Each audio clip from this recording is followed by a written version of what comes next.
nesta sexta-feira conosco aqui na bancada. Eu sou um homem à moda antiga, começo sempre com as mulheres.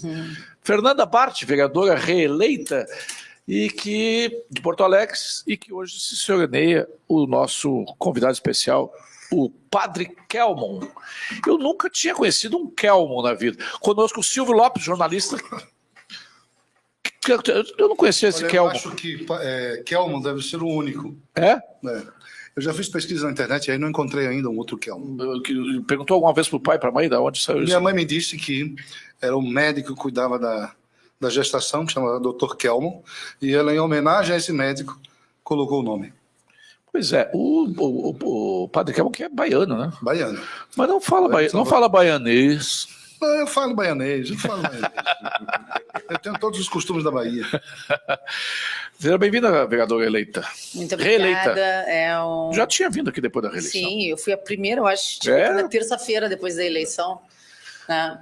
Mas estamos felizes de estar aqui dando início a um novo mandato, com grandes desafios para Porto Alegre, muitas coisas que precisam ser resolvidas e enfrentadas. E essa direita que continua crescendo e precisa se capacitar cada vez mais, né, padre? Sim. Tamo junto. Silvio Lopes. Agradeço você, Júlio, e o Silvio Lopes. Teu eleitor. Pois é, dessa oportunidade de estar aqui no Rio Grande falando com vocês e descobrindo um eleitor aqui. Que será sempre o seu eleitor até para presidente da República. Olha aí, olha o desafio. Olha o que ele está querendo. Júlio, eu só quero pontificar no começo do programa o seguinte: a minha alegria, toda a minha carreira, eu tenho certeza que esse vai ser um momento épico da minha carreira, entrevistar o Padre Kelmon por tudo que o significado dele para o país. Né? Ele significa a irresignação do nosso povo, a irresignação do Brasil com o que está acontecendo. E tem a ver muito, o Silvio é um homem de fé também. Eu também sou um homem de fé. Uns tem fé de menos e outros têm fé de mais, né? Mas o padre está trazendo aqui, vindo a Porto Alegre para o lançamento do seu livro hoje, na Casa Prado, na Livraria Santos, ali no bairro Moinhos de Vento, às 19 horas. Aí, o Gabriel. Fé e política de mãos dadas. Padre, isso é uma aspiração. Ainda estamos longe disso, mas não é porque estamos longe, não é porque alta vive a lua que nós devemos deixar de mirá-la, né? Exatamente. Nós precisamos fazer essa experiência. Esse livro nasceu, Júlio, da necessidade. Nós ouvimos sempre falar que nós precisamos resgatar princípios e valores na política. E aí nós olhávamos assim, víamos e vemos no Congresso muitos cristãos, né? Muitos homens e mulheres se dizem cristãos, e a gente se perguntava, mas a inspiração desses cristãos, quem é? Tem que ser Cristo, né? Tem que ser Cristo. Então, os pastores e os padres, nós no passado, não eu, mas outros, falavam o seguinte, que política e religião não se misturam, não se discute. Mas quando não se discute, você não incentiva os fiéis a participarem da vida pública. Você não incentiva os fiéis a levarem para a vida pública aquilo que nós estamos querendo resgatar, que são valores e princípios. Esses valores e princípios são tão pregados e ensinados nas nossas igrejas. E por que o fiel não pode participar da vida pública para, de fato, fazer a diferença? Então, o livro nasce para quebrar essa máxima que se dizia, né?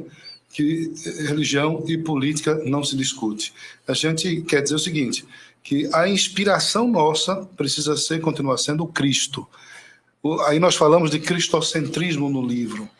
Cristocentrismo, porque nós estamos vendo nas nossas militâncias aí, nos nossos movimentos de direita, tem aquilo que nós falávamos hoje no almoço, os ególatras, tem muita gente que pensa em si mesmo.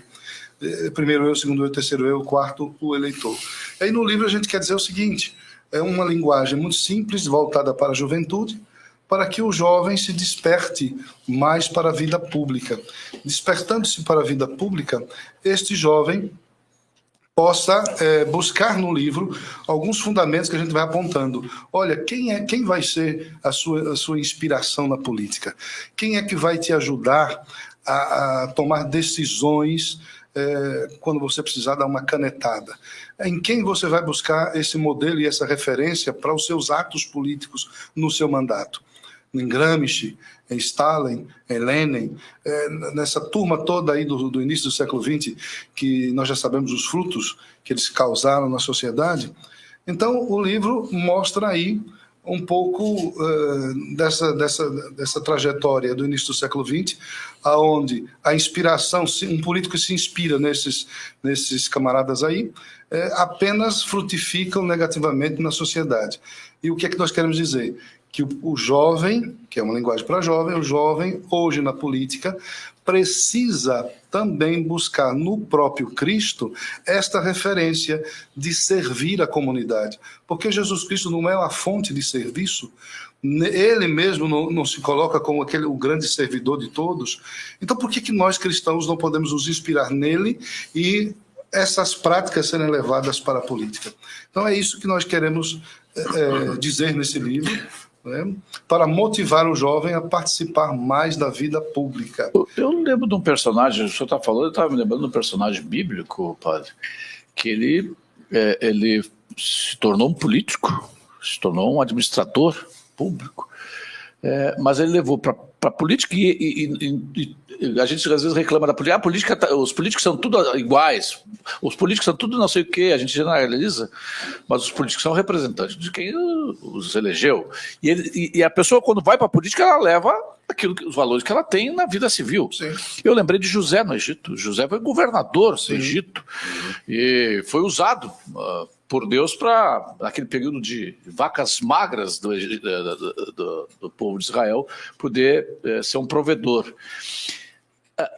Às vezes nós pensamos assim, e o José ficou 40 anos, eu acho que foi, não sei, quase 40 anos. 40 anos. 40 anos até ser elevado a governador do Egito num momento crucial. 40 é um número bem cabalístico. E foi perseguido. Né?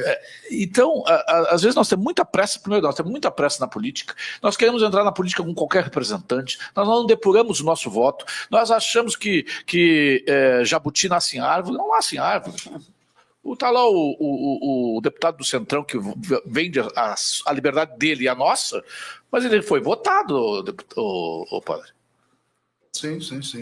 Então, a gente precisa ter um pouco de resiliência, e buscar, de fato, participar da política pensando na construção que deve ser feita a médio e longo prazo, e não o que o senhor acabou de dizer aí, pressa. Né? Se você vai com toda essa ansiedade, com toda essa pressa, querendo resolver os problemas que estão construídos aí há 40 anos, resolver isso que nós falamos hoje, resolver os problemas de 40 anos, consertar os erros dos 40 anos em 4 anos, não vai acontecer. Então, por isso, a gente precisa construir. E essa construção de novos atores políticos leva tempo. E esse levar tempo exige uma preparação. É o que a gente estava falando antes. A vereadora falava hoje aqui. Exige uma preparação. E essa preparação exige que aquele que quer se preparar, de fato, queira, se dedique, busque o conhecimento, busque a leitura, busque o engajamento nas questões sociais, nas questões de base. Nós fizemos todo esse trabalho, esse esforço agora em 2024 para que elegermos as bases, para que essas bases nos deem sustentabilidade para as eleições de 26, para que nós possamos, em 26, de fato, fazer uma diferença gigantesca no país. A gente vinha conversando isso, eu tive buscando Fernanda Bart. O Padre Kelman no aeroporto, e depois a gente almoçou, e a gente vinha justamente conversando sobre isso, né? Eu vejo que muito disso que o padre está falando, o Nicolas hoje já faz, mas ele é um só. Ele já vem fazendo isso dentro do Congresso, né? Trazendo valores, princípios, a palavra de Cristo, etc. E é por isso que ele tem uma relevância tão grande e tem tanta gente que o segue, né? Ele levantou a direita Minas, eu acompanho o trabalho dele já desde o primeiro CEPAC, e ele realmente vem de um trabalho de base muito grande lá em Minas, lá em Belo Horizonte. E se consagrou aí e vai longe ainda. Mas a gente vinha justamente conversando da importância, porque 2024 é a base para 2026. E aí, quando a gente vê aquele mapinha que apareceu aí numa emissora de TV dessas grande mídia do sistema, né? Mapinha todo preenchido de azul do Brasil, tu deve ter visto esse mapinha também. E as jornalistas do sistema quase chorando, né, de tristeza, dizendo, vejam bem, são essas as pessoas que foram eleitas nas câmaras legislativas, são essas pessoas que vão nos governar e fazer as nossas leis, conservadores, como se fosse assim uma coisa horrorosa, né?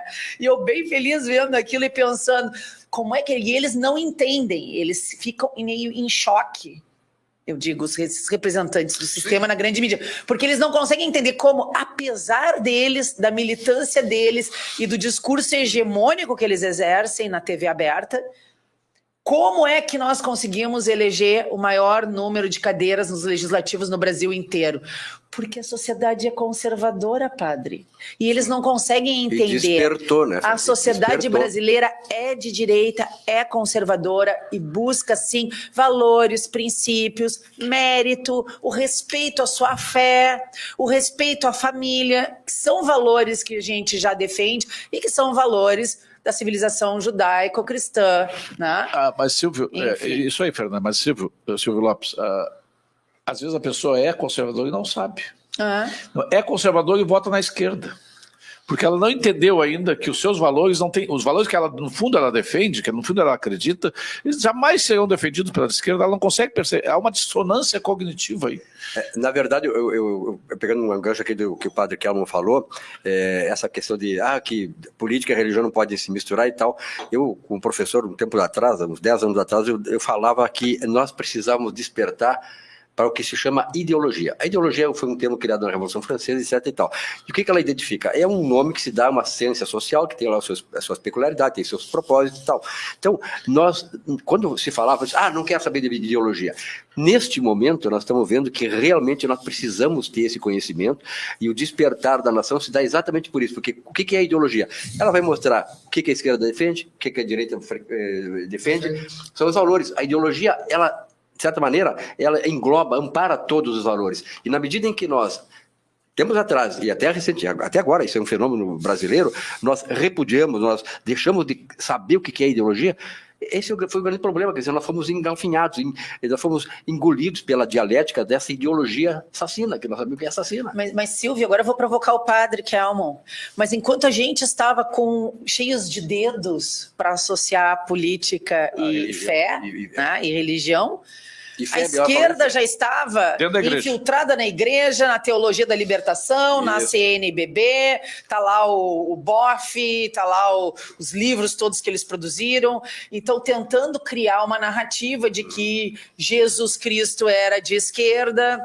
né? Que bom mesmo eles têm todas essas teorias, né? Inclusive tem um discurso dessa semana do Lula dizendo que Cristo era de esquerda. O que ele tenta com isso? Flertar com o voto da igreja, porque ele precisa desse voto, porque ele já entendeu que o Brasil é cristão, o Brasil é evangélico, o Brasil tem fé e repudia ele. Então agora ele está tentando, assim como a gente viu imagens da Manuela Dávila e outras que foram rezar na véspera da eleição, se fazendo passar, foi lá beijar a mão do Papa Francisco um dia desses aí, via foto, mas é tudo dentro de uma narrativa de que eles estão tentando se infiltrar em algo que não é impossível que um cristão seja comunista, que um cristão seja socialista, que um cristão seja de esquerda ideológica.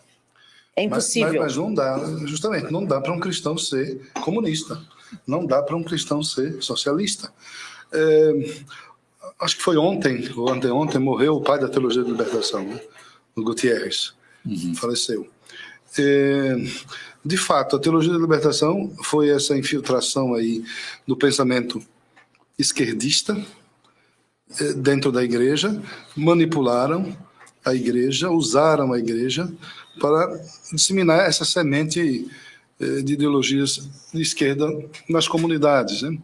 E assim usar a igreja para o avanço dessas práticas ideológicas. Mas quando você afirma aí o que Lula disse, Jesus é de esquerda, como é que Jesus pode ser de esquerda? Qual é a ideia que nós temos de esquerda? A ideia que nós temos de esquerda Vamos olhar os frutos, então, do que nós reconhecemos como o grupinho da esquerda.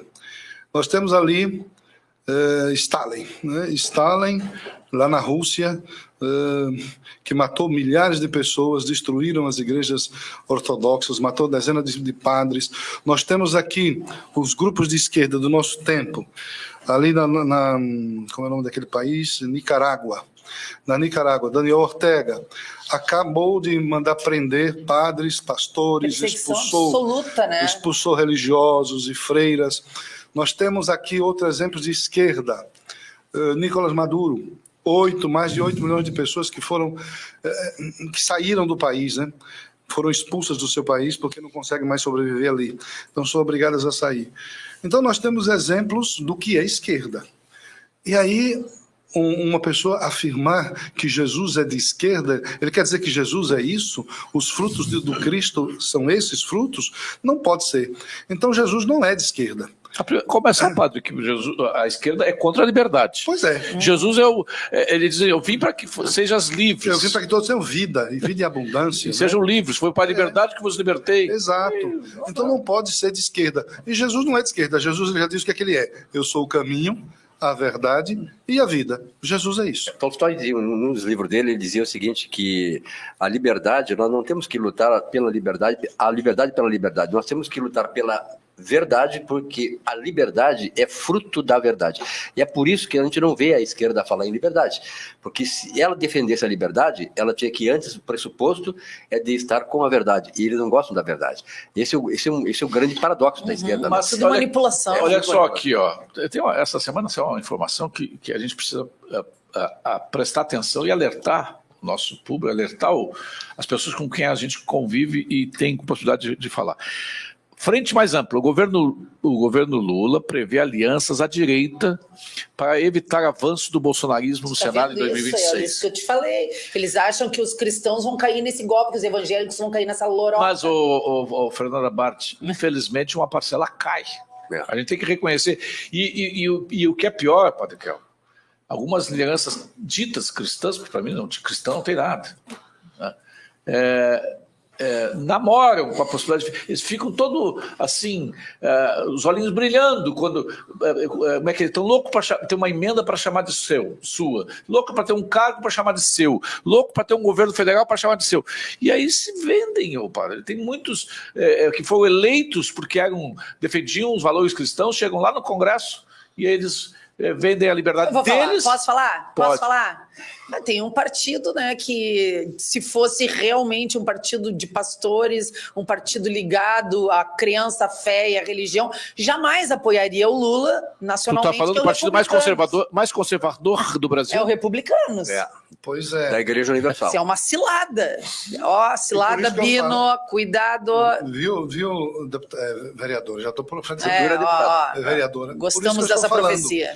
Que neste livro a gente fala do cristocentrismo.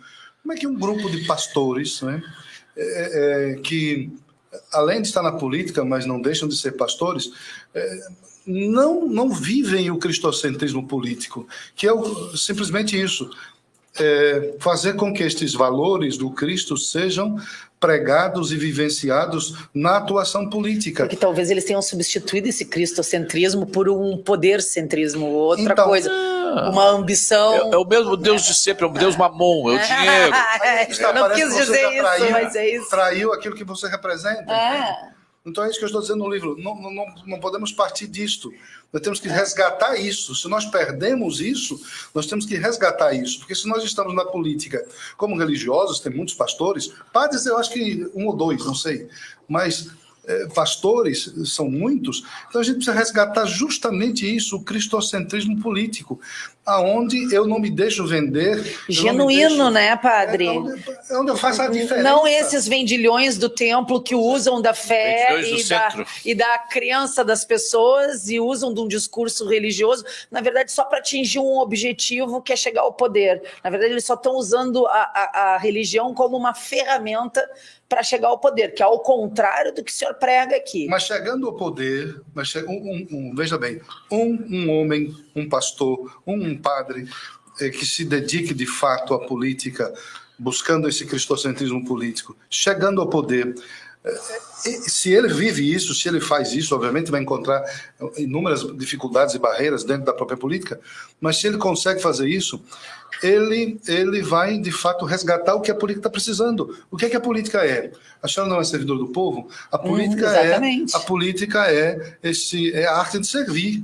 Então, falta isso. O político hoje está se servindo do eleitor e não servindo ao eleitor. E na prática isso é muito, muito complicado quando aparece o que o Júlio falou, né? As emendinhas. Né? A maioria nem presta contas de coisa nenhuma. As pessoas nem sabem o que estão fazendo lá. Tem aqui, no mínimo, metade de uma bancada federal brasileira, gaúcha, que nenhum de nós aqui nessa bancada sabe o que eles de fato fazem em Brasília. Mas aí é o seguinte, eles não estão lá, Fernanda, e aí é isso que a gente tem que estar toda hora dizendo, eles não estão lá por a obra do acaso, eles estão lá porque foram votados. Tem a urna, tem o quociente eleitoral, foi eleito com voto, não interessa. O sistema que nós temos é esse aqui. Alguém votou. A gente fala aqui da Maria do Rosário. 103 mil gaúchos votam na Maria do Rosário. Então, como é que... Então, o Márcio Biol, que é um deputado aqui, eu posso falar, eu não preciso dos outros falarem, eu falo. Inútil. 80% dos votos dele é com o governo federal. Com o governo Lula. Eu nem lembro que ele é deputado federal, porque a gente nem ouve falar nele. Nem lá em Brasília, ninguém conhece ele na Câmara Federal. Márcio Biol. Mas quem é que vota? 80 mil gaúchos votam nele. E eu estou dando esse exemplo, mas posso dar N exemplos. Quem é que vota do Republicanos? Meu velho... O Marcos Pereira foi lá e se vendeu por Lula. Agora estão negociando a candidatura do Hugo Mota. Então, a resposta mais rotunda que nós podemos dar para eles é zero. Na próxima eleição, não votar nesses caras. E quem você votar tem que cobrar, porque o sujeito, nós às vezes somos de fato enganados. Eu esperava que o Silvio Lopes fosse defender os meus interesses, chega lá, o Silvio Lopes foi eleito, dá uma banana para o eleitor dele, chega lá e começa a defender os interesses dele. Mas a gente tem que ficar no pé dele. Ô Silvio, vem cá, tu me enganaste? Vem cá, tu votaste naquele projeto contra os nossos interesses? Tem que cobrar. Senão, às vezes, nós temos uma ação muito passiva também. Nós botamos nosso voto, digitamos o voto lá e está resolvida a minha participação política. Não é assim. Júlio, não, só o que você falou. Mas o eleitor, de fato, precisa sair e votar. Né? Votar e não ser isento. Nós estamos agora em umas eleições do segundo turno que precisa que o eleitor, de fato, defina.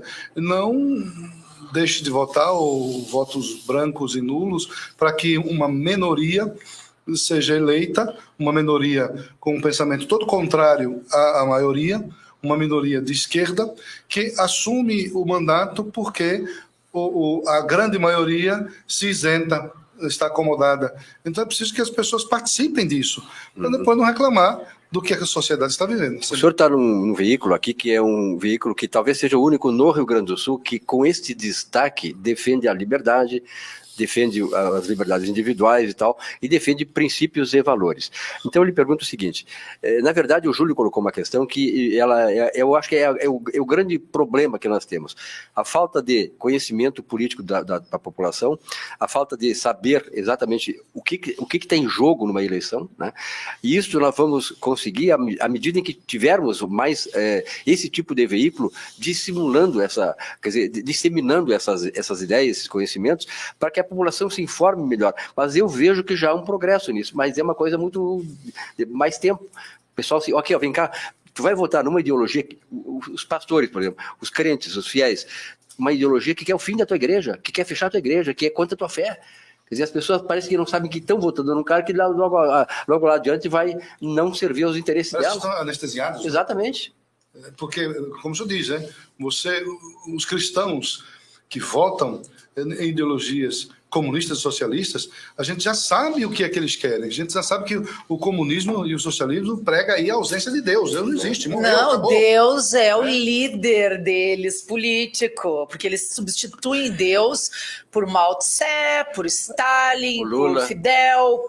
Né? Mas não é o Deus que nós isso, queremos, claro que não, mas é que eles precisam tirar o Deus de verdade do foco para que as pessoas passem a cultuar o grande líder. aqui, ó. Um homem de carne e osso corrupto, quase sempre. Ninguém dá mais bola para ele, né? Ninguém mais dá bola. O Moacir Zanini, nosso ouvinte, lembra, padre, a sabedoria de Eclesiastes 10:2 diz assim: o coração do sábio está à sua direita, mas o coração do tolo está à sua esquerda. Isso aí é bíblico, é profético. Ou em outra tradução diz o coração do sábio se inclina para a direita, mas o coração do tolo para a esquerda.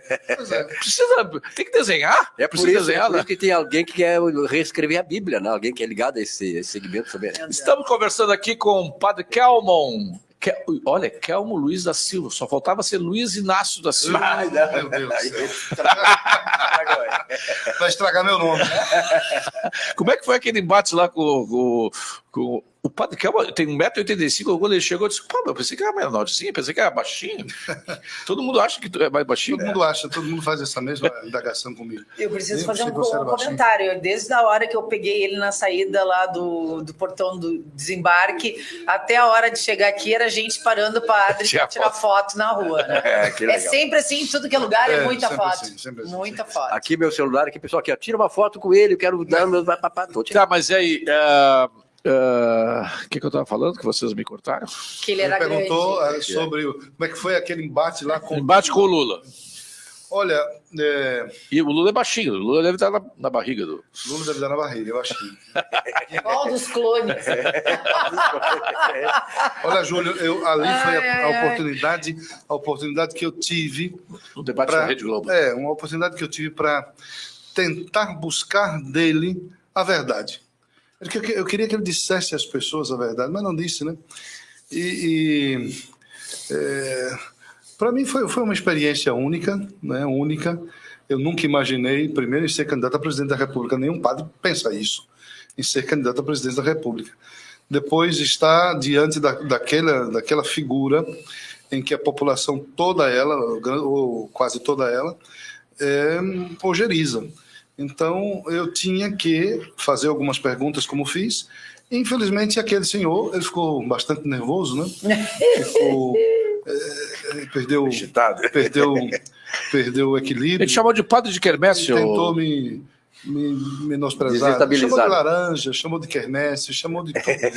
Mas tu falou tudo aquilo que as pessoas queriam que ele tivesse que ouvir. Então, ele, como não tem argumento nenhum, ele passou a me atacar o tempo inteiro, né? Não respondia as perguntas que foram feitas, mas atacava o tempo todo a um sacerdote. Né? E as demais amigas dele ali, a Simone Tebet e aquela Soraya. E a outra tigre, aquela, como é que é? Onça do Pantanal. Padre, antes de nós chamarmos os comerciais, fala um pouquinho da sua profissão de fé. Quando começou, vi que o senhor... tem 48 anos, é novo? Sou jovem. É jovem, né? A barba branca é para dar um pouco mais de... A barba branca é hereditário. Viu?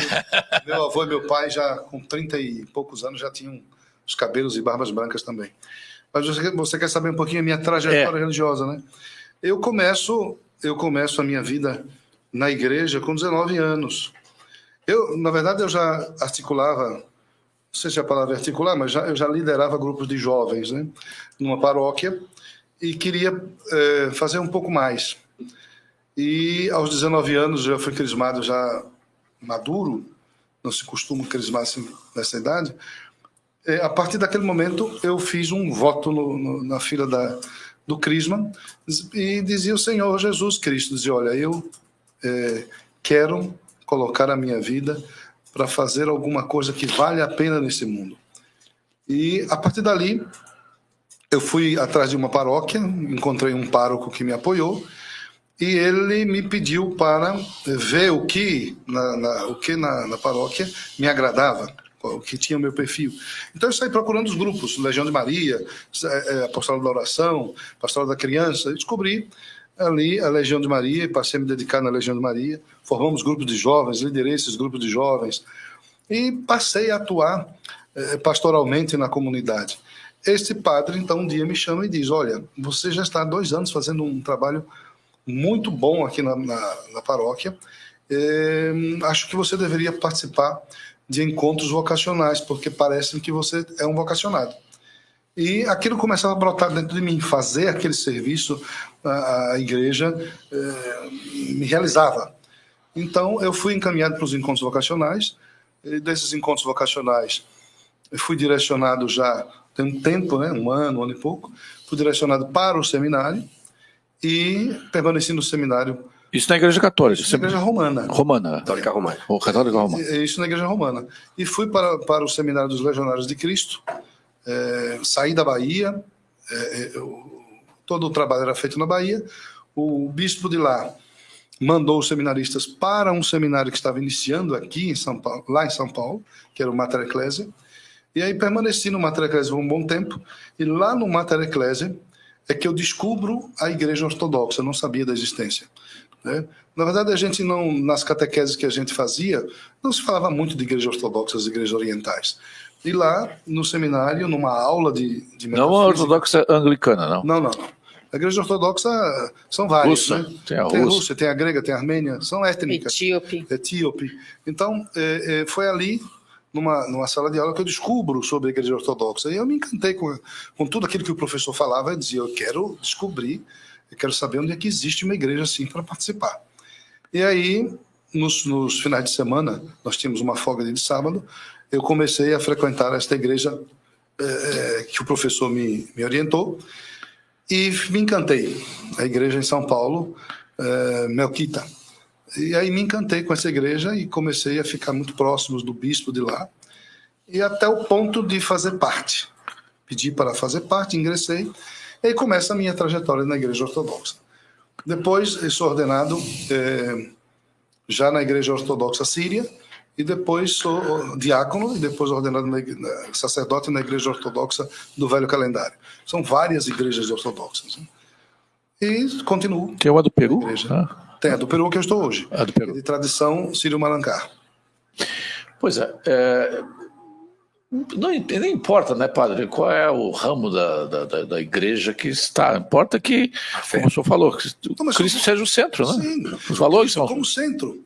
Cristo como centro das nossas ações, das nossas decisões, das nossas inspirações, do nosso agir na sociedade. É isso que eu estou colocando nesse livro. E o político precisa também, se ele professa uma fé, por que a sua fé ela deixa de existir no momento em que ele assume o mandato? Deveria ser o contrário.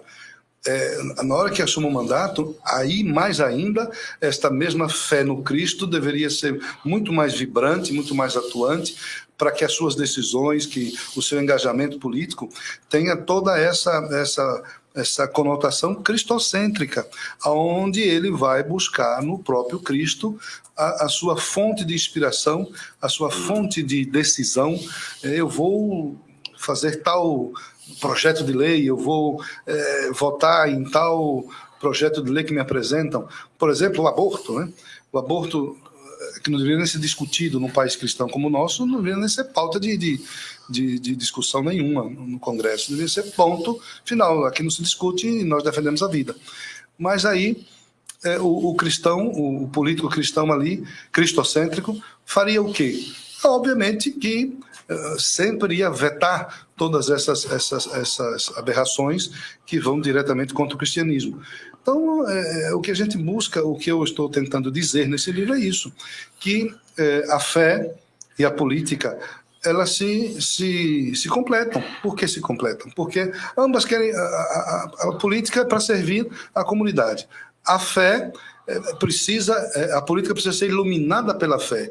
O Cristo que nós acreditamos, que nós carregamos, os princípios e os valores, precisam levar esta luz para as ações políticas. Senão, nós vamos continuar do jeito que nós estamos aí.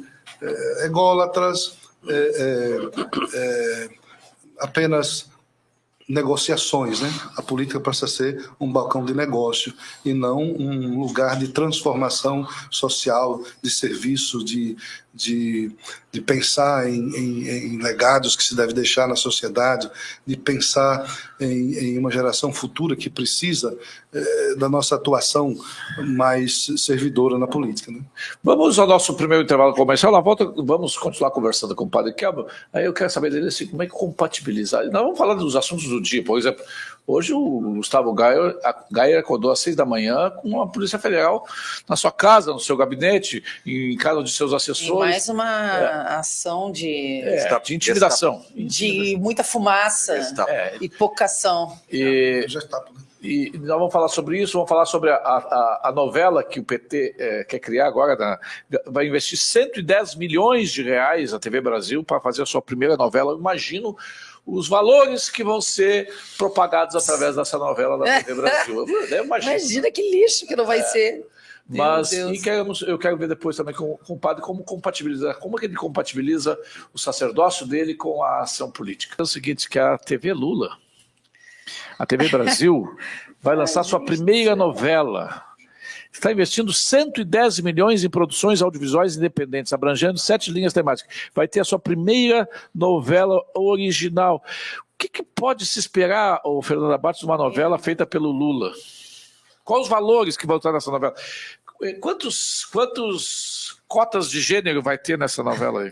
Eu acho que mais do que nunca essa emissora de TV tem que ser profundamente fiscalizada pelos nossos congressistas, senadores e deputados federais, porque o menor uso de dinheiro público para narrativas de fortalecimento, de progressismo, movimento woke ou a esquerda brasileira tem que ser denunciado. O dinheiro público não é para isso. Aliás, dinheiro público não é para ter TV, dinheiro público não é para fazer novela. 7 linhas narrativas, foi isso que tu falou? Pelo amor de Deus, então tem 7 chances de fazer coisa ruim. Não, uma deve ser sobre o negro que está sendo explorado pelo... Vai ser só narrativa. O outro deve ser sobre impressionante. A ideologia de gênero, LGBTQI+. Isso, no meu entendimento, isso é desperdício e mau uso de dinheiro público. E para completar, quem serão os diretores? Quem serão os atores escolhidos? Como essas pessoas vão ser selecionadas? Está tudo errado. Isso não devia nem existir. Já que existe, vamos fiscalizar, vamos denunciar, vamos tornar a vida dessas pessoas praticamente... Um inferno. O padre...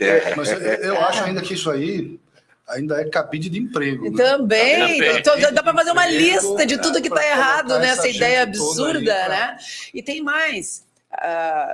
Todo mundo que estudou, desde a época da corrupção nos Correios, passando pelo Mensalão, Petrolão, a gente sempre soube, dentro da análise dos sistemas de corrupção, né, que existe sempre um esquema que envolve uma agência de publicidade, uma agência de criação. Porque esse tipo de coisa, que não é material, que é uma coisa que sai da criação, da mente de alguém, tem valores abstratos. Pode ser superfaturado, tu pode botar o preço que tu quiser na criação de uma novela, numa criação de uma história. Então eu digo assim, muita atenção, porque isso pode ser usado como forma de corrupção, desvio de recurso público, lavagem de dinheiro, mais motivos para os nossos congressistas estarem atentos. Mas o Estadão concorda com o padre Kelmo, o Estadão está criticando o Estadão que ajudou a botar o Lula lá. Né? Ele é do consórcio de imprensa. Choram todos os dias agora. O Estadão critica governo camarada de Lula por distribuir dinheiro público a artistas. O governo camarada, entre aspas, isso aqui é a expressão do Estadão. O governo camarada de Lula tem usado o Programa Nacional de Comitês de Cultura, PNCC, para distribuir quase 60 milhões de recursos públicos a determinados artistas e produtores culturais. Com isso, o chamado fomento à cultura tornou-se uma espécie de retribuição ao engajamento ideológico ao lulopetismo. É o que afirma o editorial do Estadão dessa sexta-feira. Você está falando em ferramentas soviéticas de controle da sociedade. A publicação, Conselho, comitê. Denuncia, o Estadão denuncia alguns casos relacionados ao Ministério da Cultura de Margareth Menezes, que criou o tal do PNCC em 2023. De acordo com o Estadão, são 27 comitês de cultura no Brasil. No Distrito Federal, o programa beneficia a Associação Artística Mapati, cujo vice-presidente era Yuri Franco, secretário de Cultura do PT. Isso é recrutamento de militância paga, pelo amor de Deus. Ei, padre. Eles estão pagando premiando os seus militantes. Né? Estão simplesmente retribuindo o que estão fazendo pelo governo. E, ao mesmo tempo, né, eles criam uma central de De manipulação. De formação de conteúdo, de distribuição de conteúdo. Né? E, aliás, eles nem precisavam disso, né? Eles já contam com a grande mídia para fazer isso, esse trabalho de disseminação. Mas é que a Globo não vai contratar o... ainda não é o suficiente, eles não querem só isso. Não é o suficiente. Isso ainda ainda tem um outro sentido perverso, que é o de impedir que os verdadeiros artistas, que a cultura de verdade consiga crescer e ser fomentada no nosso país. Porque se tu abre todas as portas só para determinado viés ideológico e canaliza os recursos, seja via isso, via lei, não importa, canaliza e direciona para um lado, do outro lado tu impede que as pessoas tenham acesso a uma cultura de verdade, a uma cultura que traga valores, que traga princípios, que traga beleza, que traga harmonia. Tu acaba com isso, aí você né? destrói nossa cultura aí, que tenta apresentar Exatamente. uma outra, e aí você vai doutrinando a sociedade. E aí aquela história da parede só fala uma mentira. Porque quando fala... O diabo é o pai da mentira. E quando ele fala da mentira, ele fala do que ele é próprio do seu... E aí, o que a gente pode esperar de uma torneira enferrujada, uma torneira suja, que saia água, a água saia contaminada. Não pode esperar de um abacateiro que saia... Abacaxi. Que fruto pode sair de uma narrativa de esquerda, padre? Manipulação. Só isso. Manipulação e destruição da nossa cultura, como bem falou a vereadora, né? O objetivo é destruir a nossa cultura e nós temos o objetivo de resgatar a nossa cultura. E os jovens, coitados, estão eu não duvido como alvo principal. Formando militantezinhos doutrinados de esquerda, para que se perpetue no poder essa gente. E aí vai destruindo os nossos valores, os nossos princípios, né? Principalmente a família. Vai destruindo tudo isso. E por que eles querem destruir a família? Porque a família é a base. É a proteção. É a base de tudo. Eu não duvidaria se eles não fizessem uma historinha aí mostrando que o fulaninho que veio lá da periferia, trabalhando, se envolveu no movimento sindical, virou presidente do Brasil. Não, mas isso já fizeram e não deu sucesso. Ou de fazer novelas de perseguição, perseguido pela Lava Jato. Eu não duvido de nada. Não, eu acho que o roteiro mais possível é o seguinte: é um menino que se descobriu, nasceu homem, mas ele se descobriu mulher, e agora ele está enfrentando a sociedade machista e ele está buscando vencer. Eu acho que vai ser disso para pior. Vai ser disso para pior. Vai ter não vai ter a primazia do primeiro beijo gay na TV brasileira, porque a Globo já fez esse serviço há algum tempo atrás. Na Malhação, acho. Inclusive, para criancinha ver. Tragédia anunciada. Essa batida lá na casa do Geyer, hoje pela manhã, eu até tenho, eu mandei, não sei se eu cheguei a te mandar, vou te mandar. Eu estava lendo aqui a denúncia. O investigado, que é um deputado federal, amparado por sua imunidade parlamentar, sua casa, seu gabinete foram alvo de ação da Polícia Federal. Vou te mandar o vídeo aqui, Gabriel. E o inquérito é sigiloso. Ele mostrou ele não sabe por que ele foi... Não, agora ele teve acesso. Estava olhando aqui há um minuto atrás. Tá, mas ele não sabe... Mas tudo bem, ele não sabia. No momento que ele foi alvo, ele não sabia. Mas o UOL já sabia. O UOL já sabia. E aí a alegação é de que haveria má versação de recursos públicos de cota parlamentar. Que na casa de um dos assessores dele, ele encontrou 71 mil reais em dinheiro. Olha, hoje não, porque eu estou investindo na rádio, mas há pouco tempo eu tinha isso em casa.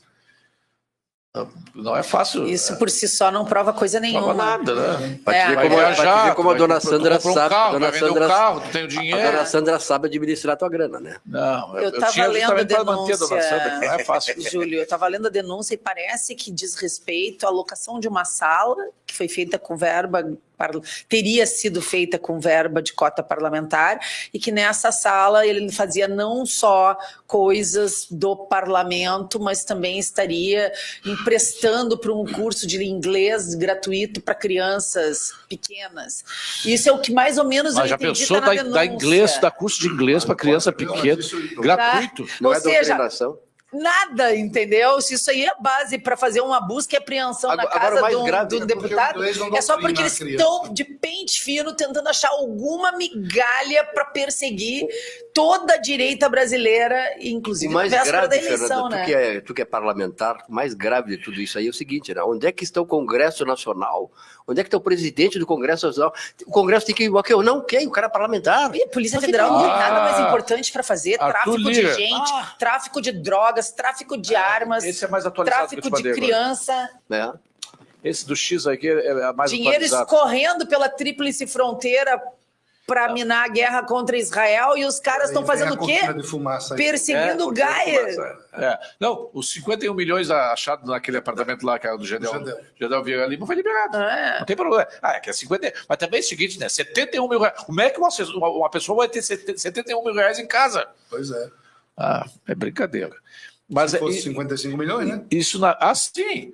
Mas isso às vésperas da eleição lá em Goiás, né? Que o candidato dele está na frente. Está na frente, vai ganhar. Tem método, só isso. Então, mas não adiantou. Se essa for realmente a única... O Inominável fez o que fez, bloqueou... Foi o Alexandre de Moraes que mandou, né? Sim, foi. O Inominável, que aqui eu chamo de Inominável. O Inominável bloqueou o Twitter, o X, ele só liberou... Depois na segunda-feira após a eleição. Adiantou alguma coisa? Adiantou. Contra mim, ele me ferrou, porque eu perdi 42 mil seguidores e eu não pude falar com eles durante esse período. Mas tu te elegesse? Sim, mas eu podia ter feito mais voto, né, Júlio? Não adianta, tu tá reeleita. Mas é de propósito, para perseguir mas não adiantou nada, o Brasil foi tapado de azul. Exatamente. Perderam. Aí o mapinha, tu tem um mapinha aí, eu te mando e tu bota ali. Eu tenho o mapa hoje. O mapinha, a coisa mais linda, o mapinha. O mapinha é emocionante. Galpo, né? Bota o mapinha antes do vídeo do Gaia. E a seguinte, tem dois mapas. O mapa que mostra as prefeituras e o outro que mostra as câmaras de vereadores. Cara, eles foram varridos. O PT fez 0,4%. O PT fez 4% das prefeituras no Rio de Janeiro, no Brasil. Azul! Olha lá. O da esquerda é o das câmaras de vereadores, não é isso? Os partidos prefeitos. Da direita é das câmaras. Olha ali. Então as câmaras foi pior ainda. Foi a lavada foi pior. Foi 3.200 a 300 e poucos. Não, e o PT fez 248 prefeituras no universo de 5.570. É 4%. Isso aí é a resposta. Só que tinha 5 prefeituras foi zerado. Isso aí é a resposta da população ao desgoverno Lula. As pessoas estão vendo as maldades todas que foram feitas, o desserviço, a traição ao trabalhador e ao pobre, né? Tudo isso que o PT prometeu não entregou, e aquilo que eles disseram que não iam fazer, eles fizeram pior, e isso só tem uma forma, reflete nesse mapa azul, cheio de legislativo de direita, liberal, conservador, e a esquerda encolhendo a cada dia no Brasil. Isso é um governo sem povo. Isso é um governo sem proposta, isso é um governo perdulário, gastador e traidor, que prejudica o pobre todos os dias, e daí o resultado nas urnas. Mas não foi uma resposta só ao governo, foi ao Inominável também, né? Foi ao STF também. Ao sistema, também. Né? Tudo isso que está em volta do sistema. O sistema como um todo. O sistema como um todo. O povo cansou disso aí, já deu a resposta, como bem falou a vereadora, e com isso a gente já se prepara para a resposta maior em 26, né?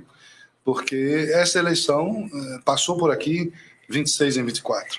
Então nós estamos nos preparando para isto, para um Senado também diferente, para mais à direita, para um Congresso todo mais à direita.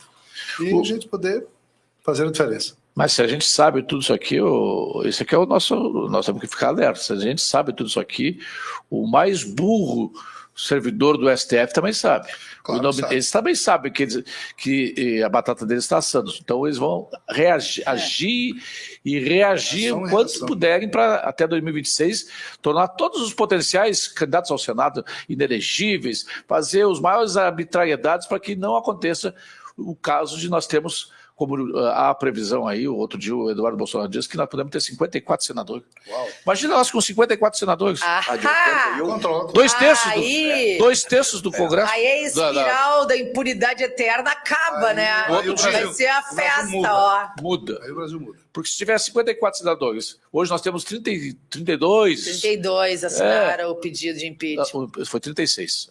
no pedido de impeachment. Mas nós temos 32 que votaram no Rogério Marinho, temos 31 que votaram contra, 31 que votaram no Rogério Marinho, 32 que votaram contra o Flávio Dino, e temos 36 que já assinaram o pedido de impeachment do inominável.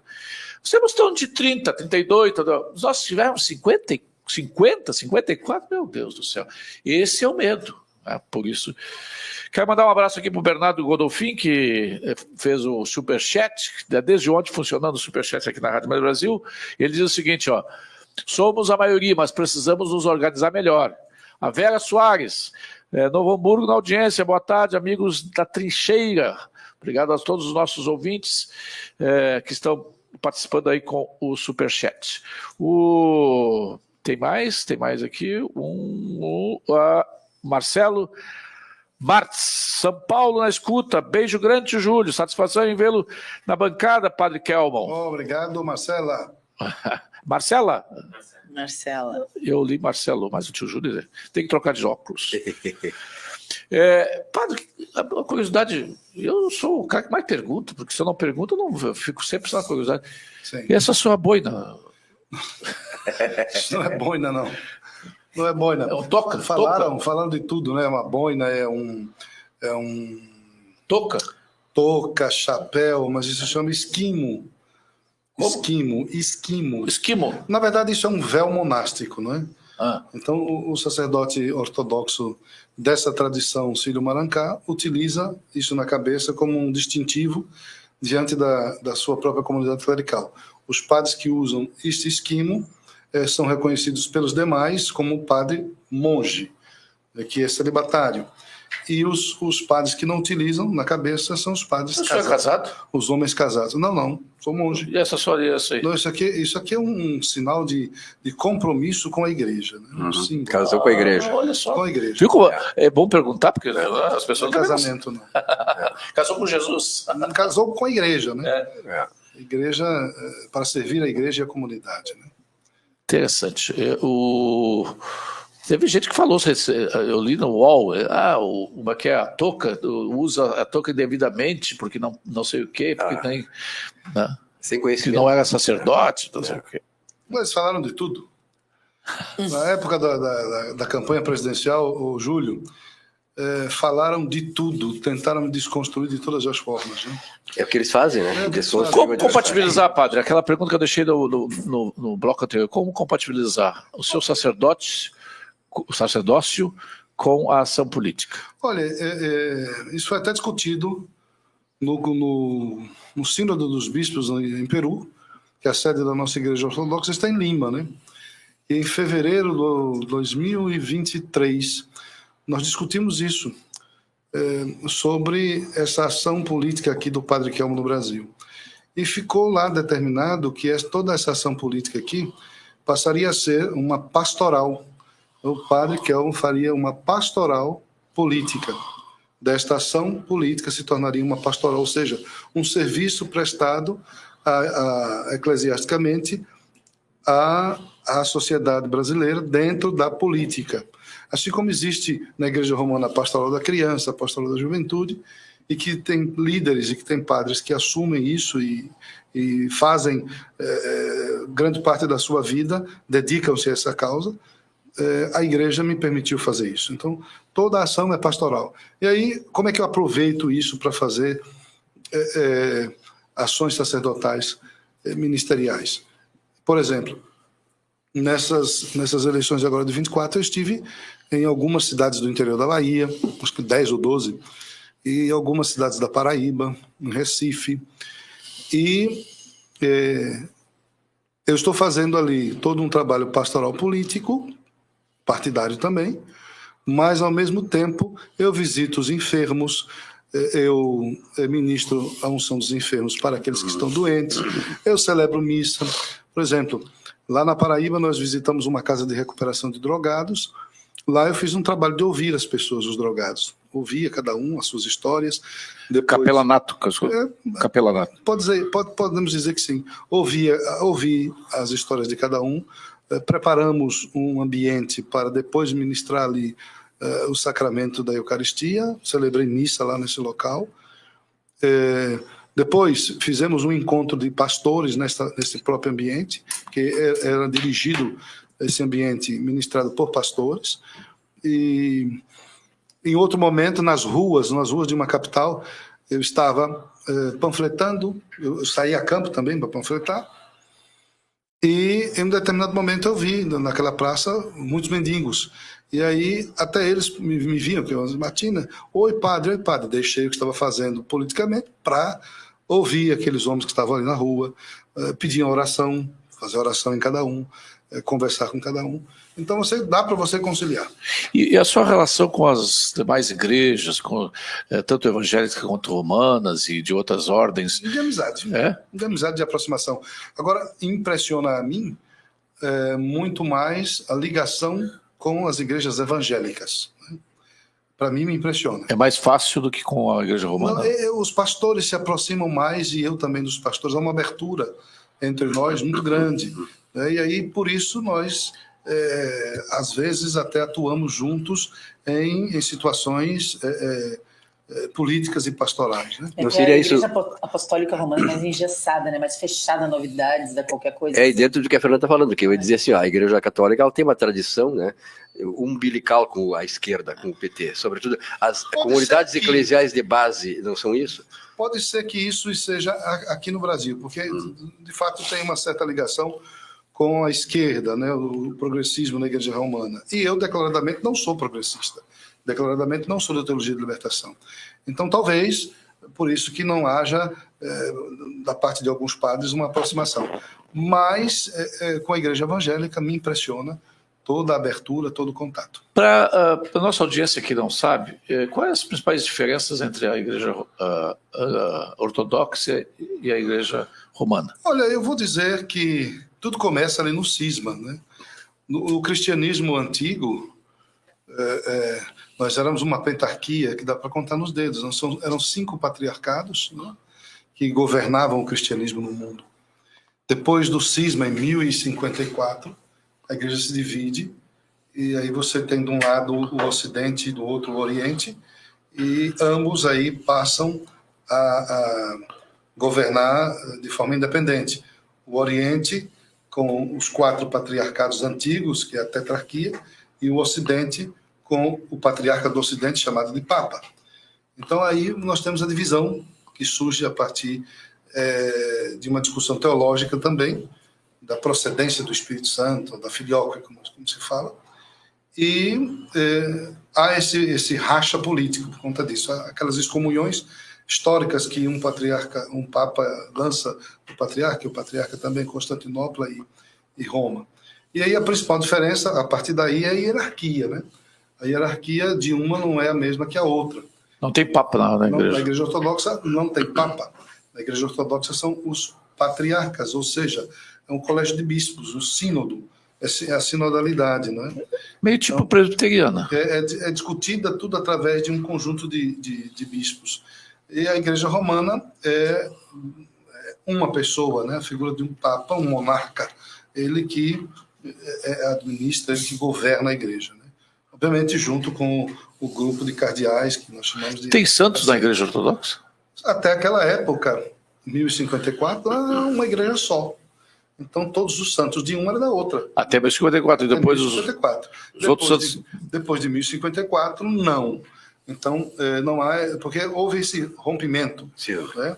E aí, os mesmos santos da igreja romana com a igreja ortodoxa, vocês poderão encontrar até 1054. Depois dali, a igreja romana tem outros e a igreja ortodoxa tem outros também. Mas São João Batista, Santo Agostinho, os São santos Tomás. principais, assim, da patrística, são os mesmos, né? São Tomás de Aquino, Santo Agostinho, São João Crisóstomo, Santo Irineu, né? Os santos da patrística do início do cristianismo, do século 2, 3, 4, 5, esses são os mesmos santos, né? Mas os santos de hoje, do nosso tempo, não são os santos na igreja romana. Por exemplo, Irmã Dulce, na Bahia, é santa na igreja romana, Ocidente, mas ela não é canonizada na igreja ortodoxa. Aqui em Porto Alegre tem igrejas ortodoxas, padre? Aqui em Porto Alegre eu não sei. Deve ter, porque Canoas a região do sul e sudeste é onde mais tem a concentração de ortodoxos. Eu fui numa missa da Igreja Ortodoxa Ucraniana em Canoas. É forte lá o movimento. Até porque vieram com a muito bonita, né? É muito estranha, né? Porque ele reza de costas. Sim, a gente reza de costas. Fica defumando todo mundo, muito incenso. Usa muito incenso. Mas essa é a tradição, mística, né? E ritualística é diferente. Não reza em português, né? A ritualística é diferente. E essa diferença foi que me atraiu, né? Porque quando eu lembro da primeira vez que cheguei numa missa bizantina, né? Do rito de São João Crisóstomo, eu fiquei encantado com aquilo. Porque era muita ritualística, muito incenso, muitas procissões, totalmente diferente do que eu já tinha visto. E aquilo me encantou. E a partir dali eu comecei a me aprofundar mais e pedir para passar para a Igreja Ortodoxa. O Padre Kelmo vai estar lá, você vai poder ganhar um autógrafo. Eu já ia vender o seu autógrafo. Tirar uma foto. Se quiser ganhar um autógrafo abençoado, fala com o tio Júlio aqui que eu negocio. O autógrafo é gratuito, o livro é pago, viu? O livro é pago. E o senhor não vai estar vendendo martelinho de Deus, vassourinha de Deus, o óleo santo? Não sei. Eu não sou desse lado do cristianismo. Ô, Júlio, o Felipe Mostardelli está mandando um abraço para o pessoal todo aí. Diz que aqui em Porto Alegre, eu informei aqui o Padre Kelmo, tem uma igreja ortodoxa grega dos Santos Apóstolos, lá na Monteiro Lobato 312. Bonita igreja aqui, ó. Vale a pena ir o povo de Porto Alegre ir lá, conhecer como é a liturgia, viu? Olha que padre, estão lhe botando numa batina justa aqui, ó. O Paulo Eleutério. Gostaria que o Padre Kelmo falasse sobre as trocas de partido e posicionamento político. PSC, PT, PTB, PRTB, PL e tal. Eu nem sabia que eu já tinha passado por tanto partido assim. A audiência sabe mais que o senhor. Não, o PT, são vários aí, né? Não sei se vou lembrar. O PT, Júlio, eu tinha o quê? 16 anos, 17 talvez. 18. Todo mundo pode errar nessa idade. E aí, eu votei no Lula. Tem direito de errar. Pois é, mas o problema é que eu me filiei, não foi para militar no partido.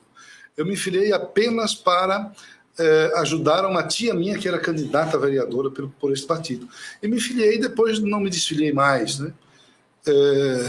Aí eu entrei no seminário depois de algum tempo, mas o PSC, isso eu já não me recordo. Agora, o PRTB e o DC, que são mais recentes, e o PL, foi uma coisa muito... foi um após o outro. O PRTB... Eu estava no PTB, e no PTB eu tinha sido candidato a presidente da República com o Roberto Jefferson, foi quando eu comecei a ingressar, de fato, na política. E aí hoje é uma pastoral para mim. Mas ali eu entro no PTB, 2019 ou 20, através do Roberto Jefferson. Saí do PTB e fui para o PRTB. E no PRTB... eu tinha sido apresentado pelo presidente Leonardo Avalanche como pré-candidato a prefeito da cidade de São Paulo. Agora, nessas eleições, né? Isso foi em abril deste ano. E engraçado que 15 dias depois, quando eu voltava de Roraima, onde eu tenho um trabalho pastoral lá, eu fiquei sabendo pelos noticiários que eu não era mais pré-candidato a prefeito de São Paulo. E sim, era o Pablo Marçal.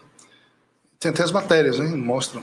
E naquele momento, eu tentei entrar em contato com o presidente nacional do PRTB, não me atendeu às ligações, até hoje, tanto eu como o vice era um pastor Manuel. Até hoje nós não sabemos o porquê que fomos assim descartados, né? Vou usar essa palavra, descartados, e colocaram o Marçal em nosso lugar. E aí, com isso...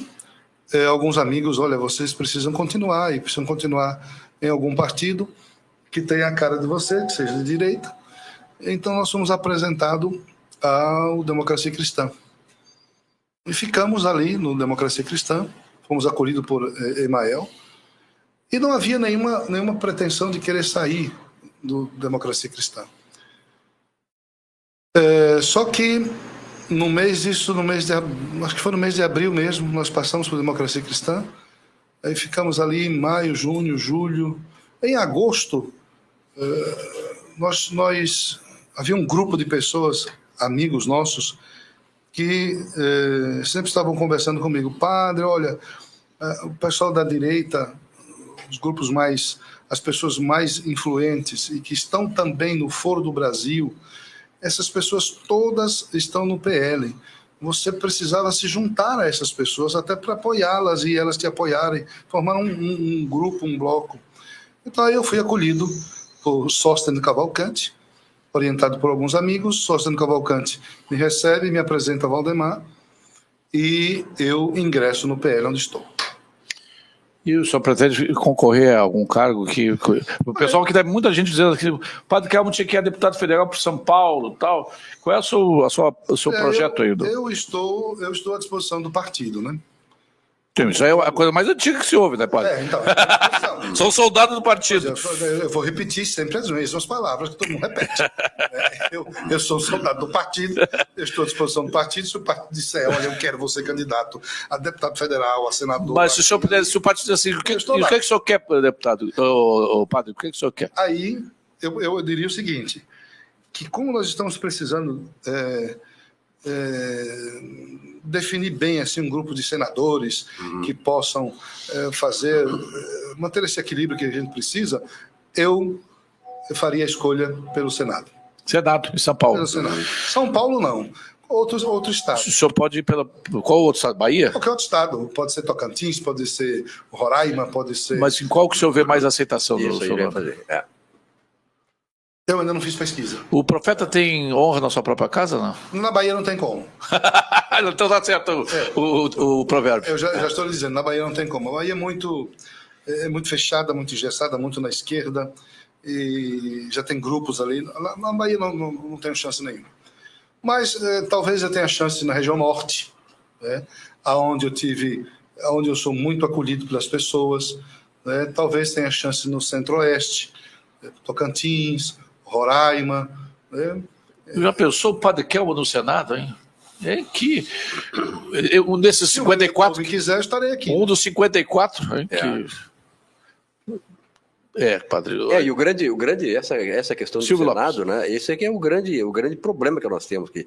Eu digo assim, sempre, Padre Kelmo, que depois que passar, graças a Deus, tomara que não demore passar essa fase toda, a grande herança negativa, o desastre deste país é exatamente remontar as instituições.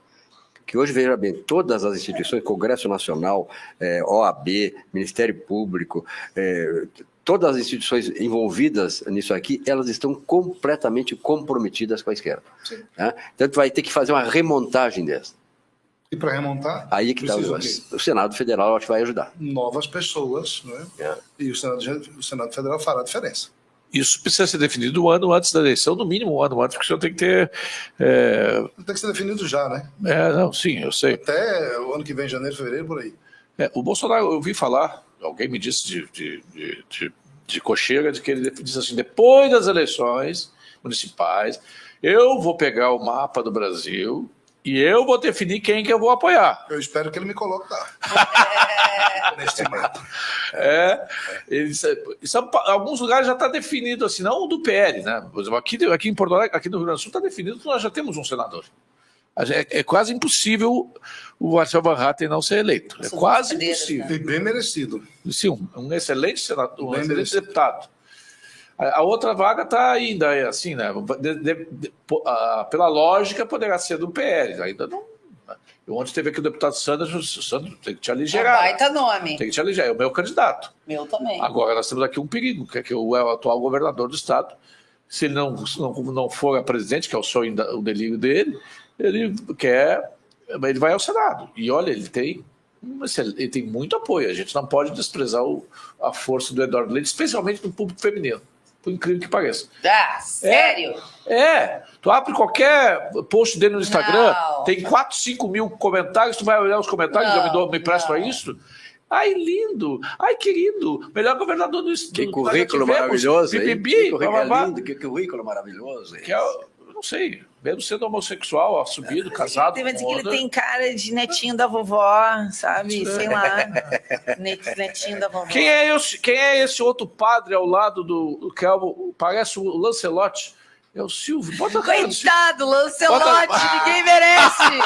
Ai, Silvio, perdoa o Júlio Riso. comparação aí. Júlio Riso, é pra gente rir, né, Júlio? É piada, né? E o Kelmo? Padre Kelmo, duas perguntas aqui que a nossa audiência fez. O senhor esteve ali face a face to face com o Lula. Ele é um clone mesmo, padre? Eu não sei porque que as pessoas têm essa impressão de que existem clones de Lula. Não, Lula é Lula mesmo, é uma pessoa só. É esse homem que nós todos conhecemos, não tem outro, não. Deus não faria duas imperfeições? Não, já então... chega, uma tá bom demais. Não, mas por que as pessoas acreditam nessas teorias fantasiosas? Vou falar minha teoria, vou falar depois. Sinceramente, eu não sei porque que as pessoas acreditam nessa teoria da conspiração aí. Não entendo. Mas a Fernanda Barra está quase... Se ela não acredita, ela está com o pé já. Não, eu falo que eu entendo por que algumas pessoas desconfiam disso. Porque tem o Jonathan acredita ali, ó. Decrépito e velho, e que tu vê que a cara dele é desgastada. E tem o outro Lula que aparece de vez em quando, que é um Lula atlético. O Lula que faz Cooper 3 dias depois de ter operado o quadril. Ou seja, tem umas coisas assim que são que meio... Fecham, dissonantes, assim. E eu acho que esse tipo de situação estimula que se acredite. Mas não pode ter um elixir da juventude? O Jonathan não tem um elixir lá com o Biden toma.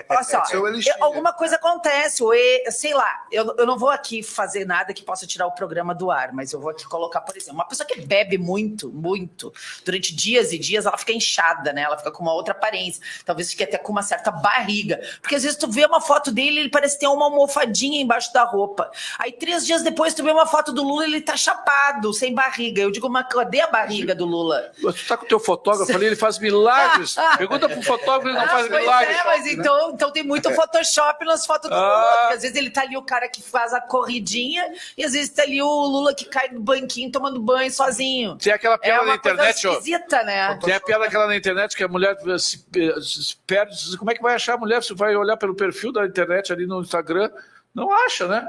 Porque é outra pessoa, né? Eu realmente entendo de onde é que saem essas teorias da conspiração. Outra teoria, quer ver uma teoria? Meu Deus do céu, eu fico doente. Agora inventaram a teoria das 18h45. Houve a mudança, as curvas ascendentes e descendentes, e que aconteceu no primeiro e no segundo turno do Bolsonaro, e aconteceu lá com o Marçal em São Paulo. Meu Deus do céu, como é que... Puxa vida... E não precisa nem de novela da TV Brasil, não. A vida dessas pessoas já é uma novela. Porque como é que vai acreditar no troço? Eu falei com o especialista, eu me dei um trabalho. Olha o que... essas pessoas me ocupam o meu tempo. Eu me dei o trabalho de ligar para um especialista de urna, especialistas... o Brunazzo, que é uma das maiores autoridades em processo eleitoral, Brunazzo, eu sei que é mentira, mas por favor, me diz. E ele disse, Júlio, não sei de onde as pessoas tiraram isso, não teve nada disso.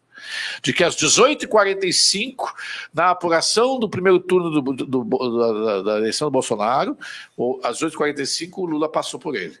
No primeiro turno. No segundo turno, às 18h45 de novo. E agora, o Boulos passou pelo Marçal. Eles estão colocando no mesmo cenário Bolsonaro e Marçal. E aí, o Boulos passou pelo Marçal às 18h45. É que a gente vê um cara de pronto, e aí todo mundo tem preguiça de buscar informação real. Mas eu não tenho, porque eu sou jornalista, né? Isso não é verdade. É mentira, pessoal. Mas o que eu recebi disso, eu fico cansado de dizer assim, uma teoria da conspiração é gostosa. É fake, cara. Todo mundo gosta de uma teoria da conspiração. Eu acho que quem planta essas mentiras é a esquerda para deixar a direitalha toda... Eu vou citar algumas das maiores barbaridades das teorias da conspiração pós-eleição. Primeiro, que o Lula não tinha subido a rampa, que não tinha assinado o tal do livro da posse, que o verdadeiro presidente era o Augusto Heleno, general Heleno, que continuava dentro do Palácio da Alvorada. Ou seja, todas as absurdas loucuras que a gente podia ouvir, eu vi alguém replicando dentro de grupos de WhatsApp. E eu dizia para as pessoas, gente, vocês estão disseminando informação que está sendo plantada dentro dos grupos para a direita parecer louca. Não tem outra explicação. Isso é de propósito. Isso, na Rússia já faziam isso, na antiga União Soviética se chamava estratégia de contra-propaganda e de desinformação. Eles usavam isso para deixar a sociedade confusa, sem saber o que era verdade e não era. Exatamente, e aí eles controlavam, porque quem tem o conhecimento da verdade controla e domina. Então, quanto mais mentira e desinformação, por isso eu peço sempre para as pessoas, mas parece que não reflete. Eu recebo muita mensagem assim, Fernanda, é verdade isso? Eu já pensei em abrir uma agência de fact-check. Só para mandar para as pessoas a verdade sobre as informações que elas me pedem. Todos os dias 3, 4 vídeos, né, Júlio? Sabe o que eu respondo? Se tu já me mandou essa pergunta, tu já sabe a resposta. Não tem dúvida, é porque tem cara de jacaré, tem focinho de jacaré, tem pele de jacaré, tem rabo de jacaré, não é jacaré? É jacaré. Eu ia ter que contratar uma pessoa só para ficar assistindo todos os vídeos que eu recebo perguntando das pessoas, é verdade isso? E assim, ó, tem um fenômeno, né? Às vezes são coisas que já estão circulando há 3, 4, 5 anos. Felpudas. Já estão felpudas. Voltam, e as pessoas nunca tinham visto isso antes. Aí boa tarde, Júlio. Todas, a revista que teve a pachorra de elogiar as coxas do Nine, agora cai de um banquinho no banheiro? Pode? Mas é isso que eu tô dizendo. Lembra daquela foto dele atlético, agarrado na esbanja, mostrando umas coxinhas malhadas? A mesma pessoa que faz isso coxinha não malhada cai sozinho de quem? De um banho, de banquinho. Quem, dele ou dela? Dele. Coxinha malhada. O Júlio de Gravataí perguntando... Exageraram no Photoshop, né? Outra pergunta que ele faz aqui, padre, o senhor teve proximidade com o Roberto Jefferson. Ele tinha alguma bala de prata? Ele tinha algum vídeo escondido? Ele tinha alguma arma secreta contra o Inominável, não? Não. O Roberto nunca comentou isso conosco. Nós éramos muito próximos e o nosso grupo com ele nunca comentou isso. Mas Roberto agiu ali com muita coragem, apenas isso. Mas não tinha nada, arma secreta, documentos, nem vídeos, nem nada. Absolutamente nada. E como é que o senhor tem notícias dele? Né? Não, ninguém tem. A não ser a esposa e o advogado, né? Mas a última informação que nós tivemos, isso em agosto, ele tá muito debilitado, era que ele estava debilitado. É a informação que temos. Ele estava muito debilitado, enfraquecido, e no hospital, né, preso. É que, ó, viu como as coisas se propagam? Que o padre quer, ao confrontar o Molusco naquele debate, comentou mesmo sobre as orelhas pontudas dele, numa entrevista que tanto se falava à época, ainda hoje, sobre a guerra do bem contra o mal. O senhor não falou de orelhas pontudas? Orelhas pontudas. De duende. É um leprechaun do mal. Não, mas parece, pessoal, né? Vamos combinar, que às vezes ele tem umas... Às vezes ele faz uma cara assim, solta aquelas coisinhas pontudinhas, assim, tu jura que é uma entidade do mal? Não, agora, ali na minha frente, sim, ele parecia, naquele momento assim, bem nervoso como estava,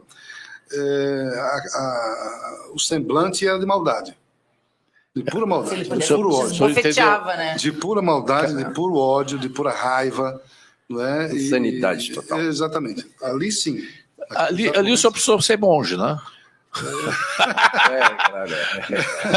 Precisa ter paciência de monge, né?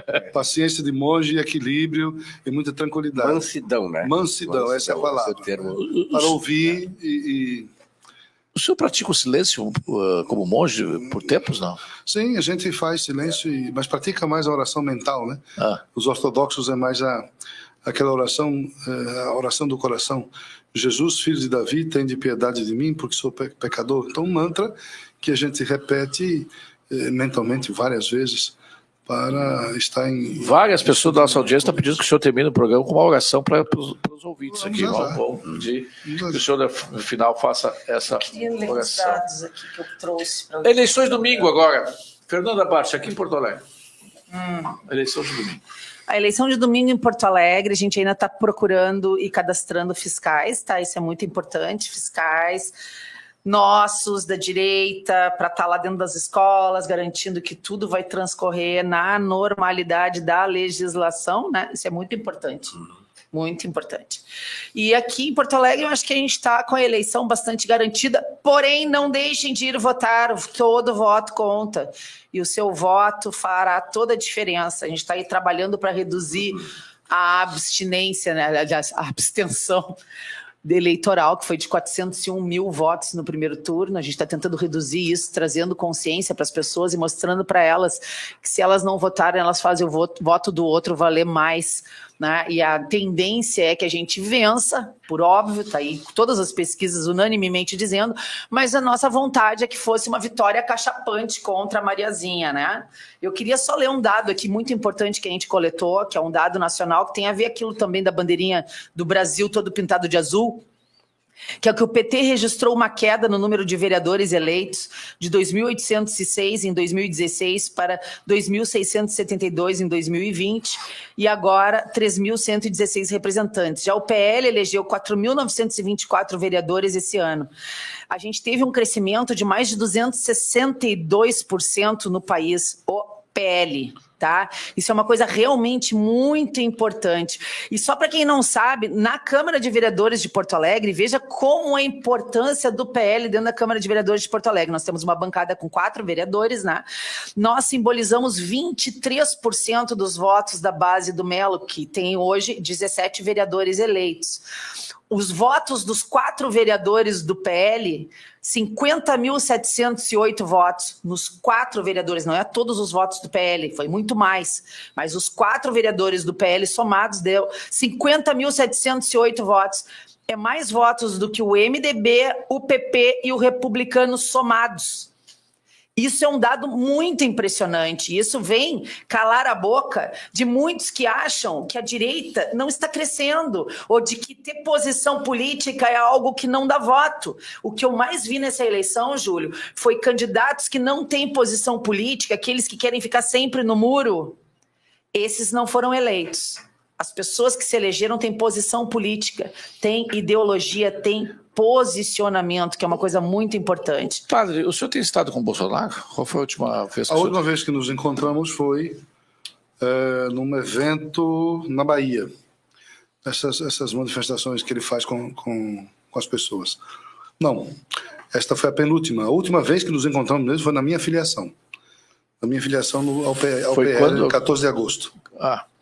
E o senhor tem visto disponível, ele tem falado o seguinte: eu vou ser o candidato em 2026, porque o Brasil não, de verdade, o Brasil não pode continuar com essa ilegalidade de um presidente da República, primeiro, ter o seu passaporte retido, sem nenhum crime, nenhuma condenação. Crime contra a humanidade, isso aí. Sendo que o passaporte de traficantes são liberados.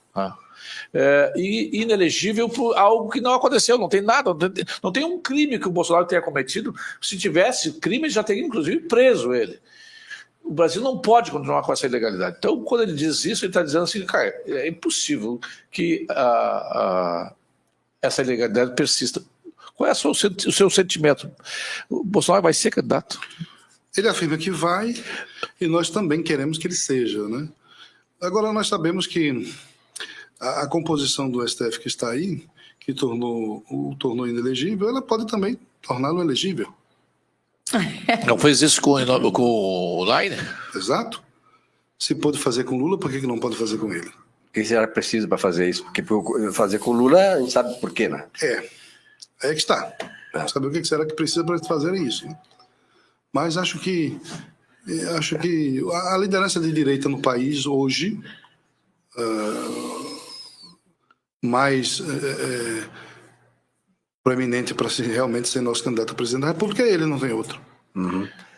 Tá certo. Tem gente que acha que, Júlio, dentro desse assunto aqui, tem gente que acha que a população se mobilizando, manifestações em todo o país, possa resolver isso. Eu não acredito nisso.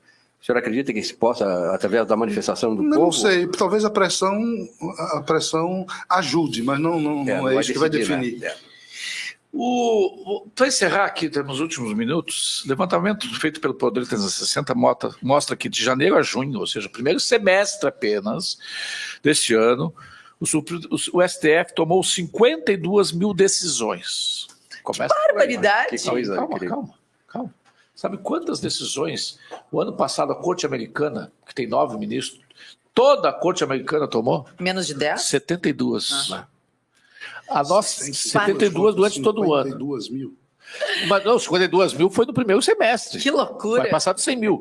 Dessas, 80,7% foram monocráticas ou monocromáticas. Sabe que essas decisões monocráticas, elas facilitam, né? Não estou dizendo que acontece, Mas que elas facilitam, né, a venda de sentença, né? Não, daqui a pouco tu vai querer me dizer que tem juiz preso no Brasil. Daqui a Deveria pouco eu vou preso te no dizer Brasil. que tem investigação de venda de sentença no STJ, não, isso eu não vou aceitar, né? aqui. Isso eu não vou aceitar. Meu Deus Droga do céu. tá indo lá. Daqui a pouco tu vai dizer que tem gente do Mato Grosso, desembargadores do Mato Grosso, que foram colocados tornozeleira eletrônica e tá vendendo sentença. Daqui a pouco eu vou te dizer que tinha gente investigada dentro do Supremo vendendo droga. Oh, meu Deus, será que... E sabe que vazou o áudio dessa história dos desembargadores, 5 desembargadores lá de Mato Grosso que foram presos ontem pela Polícia Federal, vazou o áudio em que eles faziam leilão de quem cobrava menos para dar sentença. Que barbaridade. O Brasil está precisando de uma reforma do desembargador. Judiciário. Precisa de reforma, precisa de equilíbrio de novo. Nós precisamos de uma grande reforma no Judiciário, pelo amor. Não, como é que um juiz, primeiro é alguém que presta concurso para juiz, inicia na carreira, inicia normalmente numa comarca lá no interior, uma trajetória. Ele faz uma carreira até chegar desembargador. Desembargador, ele é um cargo que ele disputa com outros colegas e ele consegue, recebe nominalmente 40 mil reais, em torno de 40 mil reais, mas com os benesses todos, tem desembargador que recebe 800 mil reais num ano. É uma loucura isso. Tem desembargador que recebe 1,5 milhão num ano, porque tem não sei o que, a rebimboca da parafuseta, que não sei o que. Acumula isso com aquilo, aquele benefício que não vem. Toda hora a gente vê isso nos tribunais brasileiros. Aí o cara precisa vender sentença.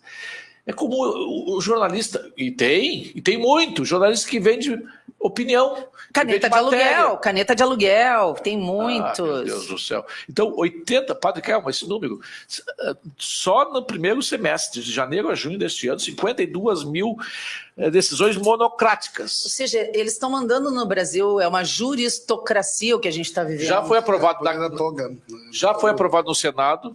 E agora o Arthur também já passou pela CCJ da Câmara. O Arthur Lira está dizendo que vai até o fim nessa questão das decisões monocráticas. Nós vamos ter que esperar, Júlio, até 2026 para a gente poder fazer uma lava-toga, será? Tem jornalista, Júlio, que ganha para dar opinião. Mas também nós sabemos que tem jornalista que vende a sua opinião. A nossa aqui é invendável e imprestável. É verdade. 15 segundos para tu te despedir, porque depois tem a oração do padre, Fernando.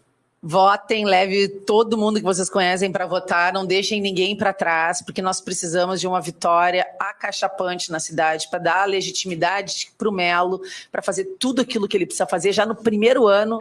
Enquanto a gente tiver PL, vai estar na presidência da casa no primeiro ano, se tudo der certo, por legitimidade, por merecimento e por voto. E vamos estar lá junto com o Melo, ponto a ponto, trabalhando por uma cidade melhor. Isso aqui em Porto Alegre, mas em todo o Brasil, onde tem segundo turno, se tiver um candidato de direita, por favor, né, cara? Vai lá, não deixa para ir viajar ou fazer Votem, festa, por favor. Depois do voto. Silvio Lopes, suas considerações finais, meu amigo. Porto Alegre não pode voltar para trás. Porto Alegre não pode desistir de melhorar, de progredir e prosperar. Padre Kelmo, suas considerações finais e uma oração pelo nosso público. Olha, vamos resgatar o Brasil, né? Nós já começamos agora nessas eleições de 2024, mas vamos dar continuidade a isso. Por isso, você, domingo, faça o dever de casa, né? Saia de casa para votar. Não seja isento, mas participe desse resgate da nossa nação. Posso pedir para abençoar a eleição de Caxias, Pelotas e Canoas? O PL tem que ganhar lá, nas 3. Vamos, eu vou fazer uma oração assim, clássica da igreja, e depois fazer uma oração pessoal. Só para que vocês conheçam, toda a missa ortodoxa começa com esta oração, a invocação da Santíssima Trindade. Nós fazemos da seguinte forma: bendito seja o reino do Pai, do Filho e do Espírito Santo, agora e sempre, pelos séculos dos séculos. Amém. Rei Celeste, Consolador, Espírito da Verdade, presente em toda parte e ocupando todo lugar, Tesouro dos bens e dispensador da vida, vinde e habitai em nós, purificai-nos de toda mancha e salvai as nossas almas, vós que sois bom e amigo dos homens. Amém. Amém. Senhor Jesus Cristo, nós te agradecemos neste dia de hoje, nós te agradecemos todo este momento de discussão política aqui, e vos pedimos que abençoe o nosso Brasil, abençoe as nossas cidades, derrame sobre cada um dos nossos brasileiros, cada um de nós, vossa graça e proteção, e que possamos fazer o dever de casa, que possamos, com coragem e determinação, buscar as melhorias para a nossa nação, a partir do nosso envolvimento também político-partidário. Que Deus Todo-Poderoso nos abençoe, o Pai, o Filho e o Espírito Santo. Amém.